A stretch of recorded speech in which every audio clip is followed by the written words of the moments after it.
Canada's housing agency says there is strong evidence of overvaluation in the Vancouver and Toronto housing markets. Stop me if you've heard that before. From this guy, Greg Bunnell. Now we're hearing it from the CMHC. They haven't changed their tune about Toronto, but what had so many of us who follow the CMHC's reports, and this is their housing market assessment, was that Vancouver wasn't showing strong signs of overvaluation. Even as recently as January, when we were seeing those monster increases year over year, the CMHC was still only calling it moderate. Well, today they're out with their new assessment for the most recent quarter. They say now they do see that strong evidence of overvaluation in Vancouver. They single out the single-family home. In March, they were up 25% to 1.3 million. That's for the entire Metro Vancouver area. If you live there and you live in certain pockets, you can't get a single family home for 1.3 million. That would be a bargain and a half. CMHC now saying when it comes to those single detached homes, the prices are at levels higher than are supported by both financial, economic, and demographic fundamentals. Indeed, when we hear about affordability in that town, the median wage earner have to spend about 90% of their income before tax just to get in to a single family home. So clearly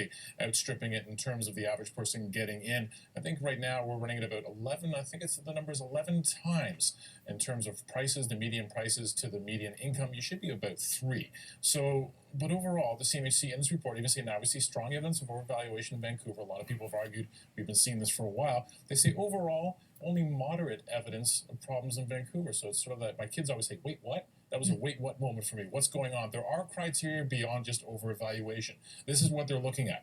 Overheating of demand in the resale market, acceleration in the growth rate of house prices, overvaluation is where they see the strong evidence, and overbuilding. So for the other 3 outside of overvaluation, weak evidence right now. So that keeps them just at a moderate level.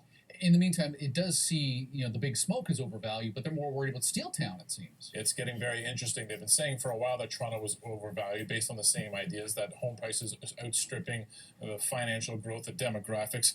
But now they're looking at Hamilton. Hamilton, if you're not familiar, but an hour west of Toronto, we've seen big double-digit increases there, sometimes outstripping Toronto in the past several months. People get priced out of the city. They start moving a little further afield. They're seeing some evidence there in Hamilton now. Hamilton showing signs of moderate value over valuation. So not strong yet, but at least moderate, but they have moved up a tick. When we get back to Toronto, they actually centered in on the condo market where a lot of people have concerns. CMHC now saying they have some concerns about the high inventory of completed and unsold condos. Not detecting overbuilding there yet, but they are watching that. As far as the rest of the country, Saskatoon, Quebec City, also showing, as they say, strong evidence of overvaluation. Saskatoon. Saskatoon. Thank you. Greg Bunnell.